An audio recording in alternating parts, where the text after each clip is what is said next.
Bruno Lage está na iminência de ser o próximo treinador do Benfica e Luís Rocha Rodrigues, diretor de informação, traz-nos as principais notas do processo no tema do dia desta quinta-feira. Bom dia, Luís. Queria começar por perguntar-te como é que foi o processo de recrutamento do novo treinador do Benfica. Bom dia. Ainda antes da decisão de despedir o Roger Schmidt, o próprio Roger Schmidt, à semelhança do que ia sendo falado, ia sendo feito nas paragens anteriores, deu praticamente uma semana de descanso aos jogadores e por isso o Benfica só voltava aos treinos na sexta-feira. Esse era, entre aspas, o deadline para Rui Costa ter uma decisão. Portanto, teve aqui uma semana, não foi muito, mas também não foi pouco, deu para auscultar o mercado e, no fundo, basicamente, houve vários contactos, seja para treinadores portugueses, seja para treinadores estrangeiros. Rui Costa procurou treinadores que estivessem livres no mercado e, desde logo, houve abordagens a Leonardo Jardim e a Bruno Lage e também a outros treinadores internacionais, portanto, estrangeiros, como foi o caso de Xavi Hernández, de Van Bommel, etc. Mas não estamos a falar de contactos diretos, portanto, não terá sido, pelo menos na maioria dos casos, Rui Costa a telefonar para os treinadores a saberem se eles queriam ser treinadores do Benfica.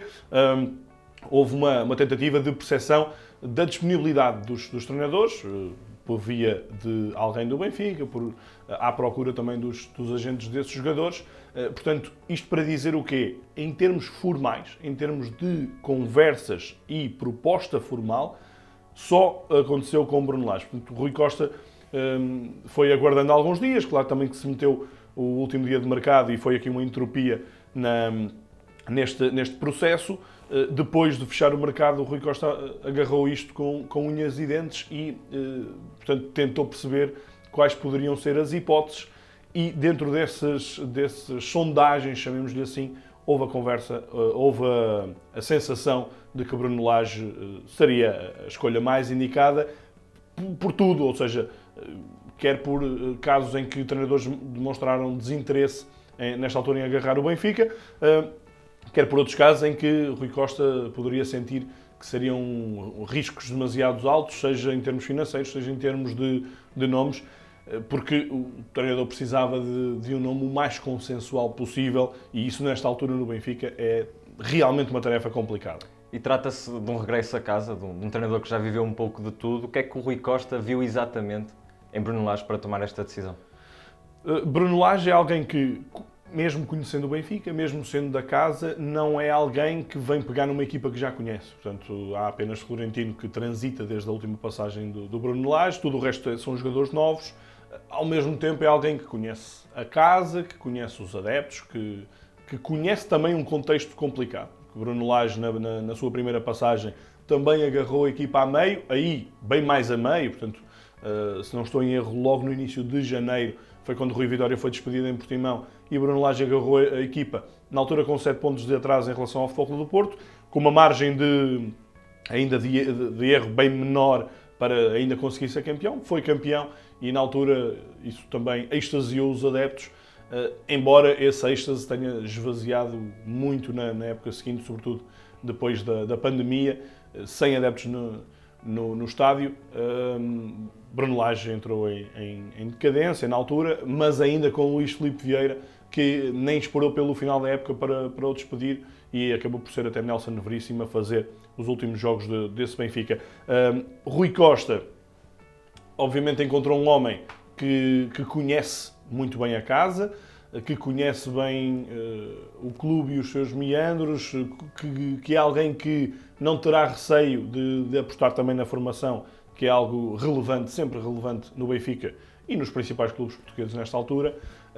E, portanto, é alguém com uma dose de adrenalina imediata para tentar, no fundo, unir, galvanizar os adeptos, que diria que é a tarefa mais complicada nesta altura, embora Bruno Lage tenha outros condimentos relevantes. Desde logo o facto de ser alguém que não tem um sistema muito diferente do que apresentava Roger Schmidt. A grande diferença é que no 4-2-3-1 de Roger Schmidt, o 10 é um jogador mais de último passe e de procurar colocar a bola nesta altura, ou seja, com este formato de Benfica, já sem o Rafa, de diagonais com bola, e no caso de Bruno Lage, naquela primeira passagem, esse 10 era o João Félix, que jogava muito mais como segundo avançado, como homem que ia à procura também do espaço, mas em termos de sistema será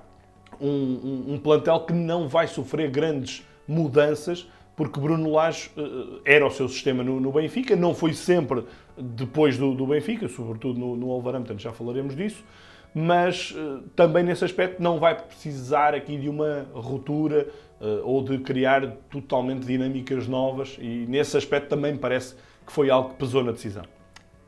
E como é que foi a carreira de Bruno Lage desde que saiu do Benfica?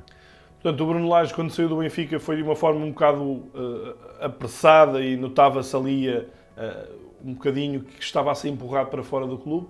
Na altura havia o fantasma Jorge Jesus, que não era por acaso, tanto que acaba por ser o treinador que vem a seguir. Nelson Veríssimo fez apenas os últimos jogos do Benfica, num desgaste claro, portanto, perdeu toda aquela vantagem para o Futebol Clube do Porto e depois não conseguiu acompanhar no pós-pandemia ou no pós-confinamento, chamemos-lhe assim. E depois saiu, mas agenciado também por Jorge Mendes, teve uma porta aberta na Premier League, no Wolverhampton, onde fez uma boa primeira época, onde aí sim mudou o sistema, passou a jogar num 3-4-3 ou muitas vezes num 3-5-2, e onde sobressaiu muito Ruben Neves. Acho que foi a melhor época de Ruben Neves na passagem por Inglaterra, com um futebol muito mais direto, muito mais objetivo, bastante diferente do que apresentava no Benfica também, porque é um contexto totalmente diferente, portanto soube adaptar-se a isso, mas depois na segunda temporada começou bastante mal, perdeu vários jogos e deixou a equipa na zona de despromoção. Em outubro optou-se pela saída do Bruno Lage, a equipa depois recuperou mais à frente com Lopetegui, já depois de uma situação transitória que também não correu bem. Bruno Lage foi para o Brasil, esteve no Botafogo, é uma história também subejamente conhecida, em que agarrou a equipa com 13 pontos de avanço e depois deixou que aquilo tudo ruísse um bocadinho. Há alguns vídeos muito engraçados, curiosos de Bruno Lage nas declarações, nas conferências de imprensa, muito emotivos, muito para os adeptos agarrarem os jogadores. Aquilo na altura não correu bem, porque houve uma aproximação da concorrência. E depois houve, e o próprio John Textor assumiu mais tarde, uma precipitação do dono do Botafogo, que despediu o Bruno Lage e que foi à procura de outra solução para tentar ainda ganhar o campeonato, segurar o campeonato. Não aconteceu, e é curioso, não foi há muito tempo que o John Textor, que também não há muito tempo esteve interessado em comprar parte do Benfica, que assumiu que foi um erro ter despedido o Bruno Lage naquela altura. Portanto, teve cenários diferentes. Há aqui um ponto interessante, é que Bruno Lage nunca se desprendeu totalmente de uma ligação portuguesa. O Wolverhampton, todos sabemos, muitos internacionais, além de Ruben Neves, João Moutinho, José Sá, jogadores também como Podenso, Francisco Trincão, que agora está no Sporting, que foi também aposta de Bruno Lage no Wolverhampton, e depois no Botafogo vários nomes que passaram pelo futebol português, como Tiquinho, o Gabriel, que foi jogador do Bruno Lage no Benfica, enfim, vários nomes também, e agora há um regresso, ao que tudo indica, para Portugal e para o Benfica. Sim, segue-se agora esse regresso ao Benfica. Quais são os maiores desafios imediatos para Bruno Lage neste novo Benfica? Ontem o João Mário, na despedida, dá uma frase muito interessante, em que ele explica que tudo na pré-época do Benfica indiciava que ia ser outra vez uma época galvanizadora, e tudo foi esvaziado com a derrota em Famalicão, e que isto muitas vezes, portanto, o próprio grupo sentiu fantasmas da época passada, sentiu muitos sinais da época passada, muita incapacidade, como no final da época passada, e ele próprio falou desse grande risco de uma bola de neve outra vez. E, portanto, acaba nesta decisão de Rui Costa de despedir Roger Schmidt, que o próprio Rui Costa também já falou sobre isso. Portanto, vai encontrar um plantel, acima de tudo, a necessitar de carinho e de muito mais autoestima. Mas acho que Bruno Lage sozinho não o vai conseguir fazer. Portanto, precisará também da bancada, e acho que o Benfica, nesta altura, vive praticamente um estado de sítio. há muita cisão na bancada, há muitos protestos perante Rui Costa, mas este é o início da época e o Benfica está em todas as frentes. O Benfica ainda não entrou sequer na Liga dos Campeões. Ainda depende de si para ganhar o campeonato, como é evidente, e estamos apenas com 4 jornadas decorridas. Portanto, está tudo em aberto e nada está perdido para o Benfica. Portanto, acho que Rui Costa, Bruno Lage, tem nesta altura, acima de tudo, uma missão de agregação e de nova injeção de confiança no plantel, mas sozinho não conseguirá. Precisará que da bancada também venha essa sensação de união e que eu tenho algumas dúvidas que possa vir nesta altura de tanta crispação no Benfica, porque não acho que Bruno Lage tenha sido um nome consensual, mas também acho que seria quase impossível Rui Costa encontrar uma consensualidade num nome. Sim, falaste desse divórcio entre os adeptos e a equipa. Neste momento, em que ponto é que fica Rui Costa? Rui Costa fica numa face muito visível desse divórcio. E Rui Costa, neste caso, eu não sei se é a última cartada dele. Portanto, há eleições em outubro de 2025, ainda há um fim de época e um início de época. Portanto, mesmo que Bruno Lage corra mal, ainda há um tiro para Rui Costa dar, mas já pode ser demasiado tarde e Rui Costa precisa que isto resulte, precisa que isto corra bem, porque de facto está no olho do furacão.